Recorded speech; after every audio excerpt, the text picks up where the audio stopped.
მოჩა, გავიჭედეთ. ნებიჭერა.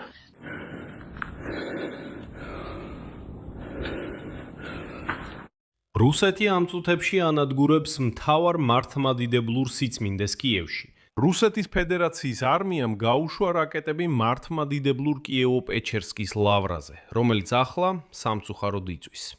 ამ წუთებში კიევის დროით ღამის 3 საათზე რუსეთი კვლავ მასიურად უტევს რაკეტებით უკრაინის დედაქალაქს. თავდასხმის შედეგად კიევო-პეჩერსკის ლავრის ტერიტორიაზე შენობები დაიწვა, კერძოდ კი იწვის უზპენსკის ტაძრის სახურავი.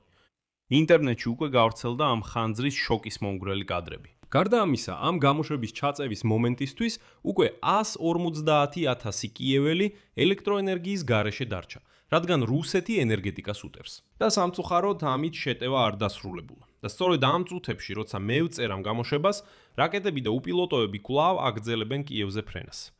და იმ მაყურებლებისთვის, რომლებიც ამ ვიდეოს სხვა ენებზე უყურებენ, გთხოვთ მიაქციეთ ყურადღება. უკრაინა მტრის თავდასხმის ქვეშაა, სამხედრო ქარხნებსა და ნავთობის ტერმინალებზე. რუსეთი კი უშვებს რაკეტებს პირდაპირ მართლმადიდებელ ტაძარში. რუსებს ფაქტობრივად აღარ დარჩათ საერთოდ არაფერი წმინდა. ჯამში რუსებმა ამ დროისთვის კიევზე გაუშვეს თითქმის 30 ბალისტიკური და ფთოსანი რაკეტა და ათეულობით დრონი.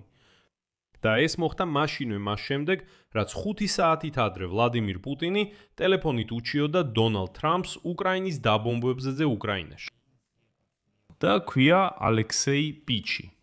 მოდით ეხლავე ერთად განვიხილოთ რუსეთის ბარბაროსული თავდასხმის პირველი შედეგები უკრაინის დედაქალაქზე და რა ხდება ეხლა კიევ-პეჩორის ლავრაში. მოდით ყველაფერს თანმიმდევრულად მივყვეთ. ინტერნეტი აჭრელდა კიევო-პეჩერსკის ლავრაში ხანძრის კადრებით, რომელიც უკრაინის დედაქალაქის ცენტრშია.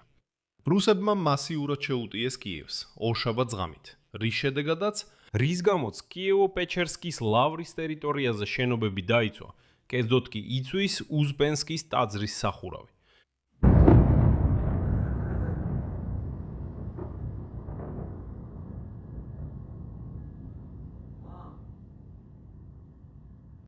ყველაფერი მოხდა. დაიწვა.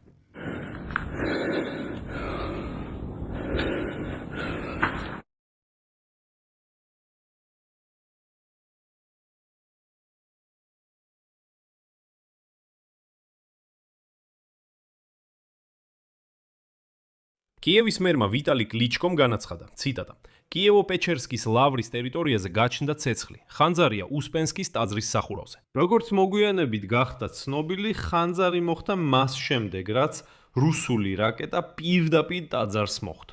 ანუ რუსეთმა მიზანმიმართულად დაარტყა მართლმადიდებლურ სიწმინდეს, სადაც თავის დროზე სხვათა შორის იჯდნენ რუსი მღვდლები, რუსი სასულიერო პირები, რომლებიც ვლადიმირ პუტინს უჭერდნენ მხარს.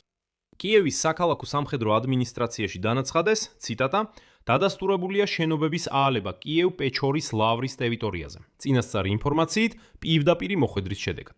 ეხლა ვადგენთ ზიანის ხარისხს, რომელიც რუსებმა მიაყენეს.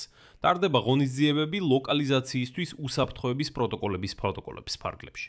კიევ-პეჩორის ლავრის ტერიტორიაზე ძლიერი ხანძარი გაჩნდა, რამაც მნიშვნელოვანი დაზიანებები გამოიწვია. რუსებმა შეგნებულად დაარტყეს გულში. ქრისტიანული ერთ-ერთი უდიდესი სიწმინდე. საერთოდ რუსეთის ფედერაციის დრონებმა და ბალისტიკურმა რაკეტებმა ორშაბათს ღამით დედაქალაქი დაარტყეს და უკვე ცნობილია პირველი დეტალები შედეგების შესახებ. დედაქალაქში დაფიქსირდა მრავალი ხანძარი, როგორც საცხოვრებელ სახლებში, ასევე სხვა ნაგებობებში, რომელთა ნაწილიც დაინგრა. დაზარალებულ რაიონებს შორის კიევში არიან ობოლონის, პეჩერსკის და პოდოლის რაიონები. ეს არის ის, რაც ამ გამოშვების ჩაწერის მომენტისთვისაა ცნობილი. ადრე იუწყებოდნენ, რომ ოკუპანტებმა მოქმედება დაიწყეს ვლადიმირ პუტინსა და დონალდ ტრამპს შორის სატელეფონო საუბრის შემდეგ. 14 ივნისის საღამოს ცაში აიყვანეს სტრატეგიული ბომბდამშენები Tu-95 MS და Tu-60 და განახორციელეს ფრთოსანი რაკეტების გაშვება. მოგვიანებით უკრაინის შეიარაღებული ძალების საჰაერო ძალებმა განაცხადეს კიევზე ბალისტიკური რაკეტების დაფიქსირების შესახებ. პირველი აფეთქებები კიევში დაახლოებით ღამის 1 საათზე გაისმა. ამ ინფორმაციას დაადასტურა კიევის მერმა ვიტალი კლიჩკომ, ხოლო კიევის საქალაქო სამხედრო ადმინისტრაციამ აცნობა, რომ დედაქალაქში მუშაობს საჰაერო თავდაცვის ძალები. უკვე ღამის ნახევარ 2 საათზე კიევში ძლიერი აფეთქებების სერია გაისმა. რუსეთმა მიიტანეს დარტმა ბალისტიკური რაკეტებით და ბალისტიკური დარტმების აფეთქებები დაახლოებით 1 საათის განმავლობაში გრძელდებოდა. ცნობილია, რომ რუსეთის ფედერაციის თავდასხმის შედეგები დაფიქსირდა მინიმუმ 7 ლოკაციაზე კიევში. ვიდეოს ჩაწევის მომენტისთვის კიევის დროით ღამის 3 საათია და ცნობილია ერთი დაშავებულის შესახებ. ხელისუფლების ინფორმაციით შედეგები შემდეგია. პეჩერსკის რაიონში კიევში რაკეტა მოხვდა 5 სართულიან საცხოვრებელ სახლში. ობოლონის რაიონში მოხვედრის შედეგად საცხოვრებელ სახლში ნგრევა მოხდა. სოლომინსკის რაიონში მოხდა პირდაპირი მოხვედრა 9 სართულიან საცხოვრებელ სახლში. ობოლონის რაიონში ხანძარია დაუმთავრებელი შენობის ზედა სართულებზე. პეჩერსკის რაიონში წინასწარი ინფორმაციით მოხვედრა მოხდა საერთო საცხოვრებლის შენობაში, ხოლო კიევო-პეჩერსკის ლავრის ტერიტორიაზეც მოხდა ხანძარი. გარდა ამისა, კიევის ჩრდილოეთ ნაწილში ამ დროისთვის 140,000 აბონენტი ელექტროენერგიის გარეშეა. მიზეზი ის არის, რომ მტრის თავდასხმის გამო დაზიანდა ელექტროგადამცემი ხაზები. იცით, რუსები, ჩემი აზრით, საბოლოოდ უკვე გაგიჟდნენ, იმიტომ რომ უკვე ვამთავრებდი ამ გამოშვების ჩაწერას, როცა გამოჩნდა ინფორმაცია, რომ რუსებმა დოუჟენკოს კინოსტუდიას დაარტყეს კიევში. კინოსტუდიას, რისთვის? კითხვა სრულიად ღიაა. და კიევის პეჩერის ლავრის შემდეგ დოუჟენკოს კინოსტუდიაზე დარტმა უკვე აშკარა ნიშანია იმისა, რომ ეს შეცდომა არ არის. არა. ისინი მიზანმიმართულად უშვებენ რაკეტებს კულტურულ და რელიგიურ ობიექტებზე, რათა მაქსიმალურად დააშინონ უკრაინელები.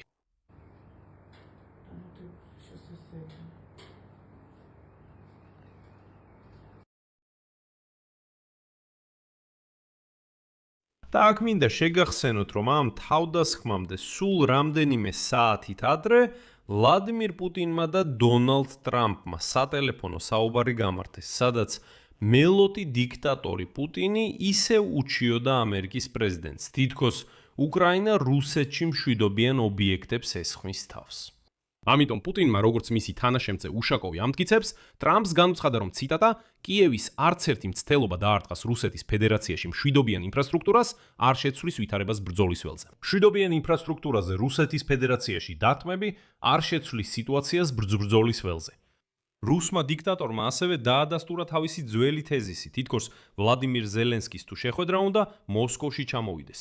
თუმცა შეგახსენებთ, რამდენიმე დღით ადრე იგივე პუტინმა საჯაროდ უარი თქვა ასეთ შეხვედრაზე. უშაკოვმა ასევე განაცხადა, რომ პუტინმა საუბრის დროს რატომღაც ტრამპს შეახსენა, რომ ციტატა ზელენსკიმ არ უნდა დაივიწყოს ჰოლოკოსტის ტრაგედია. არ ვიცი, შეიძლება ეს ფარული მუქარა იყო. და ესეთი მუქარის შემდეგ რუსები ბალისტიკური რაკეტებით ესხმიან თავს კიევო-პეჩორის ლავრს, მთავარ მართლმადიდებლურ სიწმინდეს. და ამ გამოშვების ჩაწევის მომენტშიც რუსები აგრძელებენ უკრაინაზე თავდასხმას. ზუსტად ჩაწევის დროს უკრაინის საჰაერო სივრცეში შევიდა ფრთოსანი რაკეტები და დრონები. ამიტომ დილამდე ნგრევა კიდევ უფრო გაიზრდება.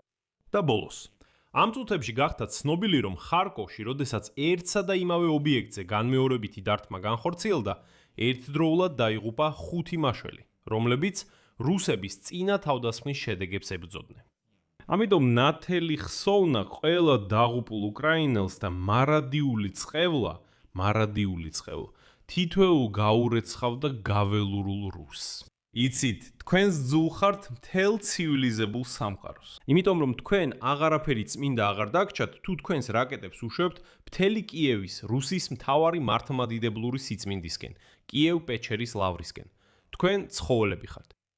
აქ წერტილებს ვშვა. დაწერეთ თქვენი ემოციები, თქვენი აზრი ამ გამოშვების კომენტარებში. გამოიწერეთ არხი და დააჭირეთ ზარს, რომ არ გამოტოვოთ გამოშვებები ამ YouTube არხზე. ამით დასრულდა ყველაფერი. იზრუნეთ საკუთარ თავზე. ყველას მშვიდობა.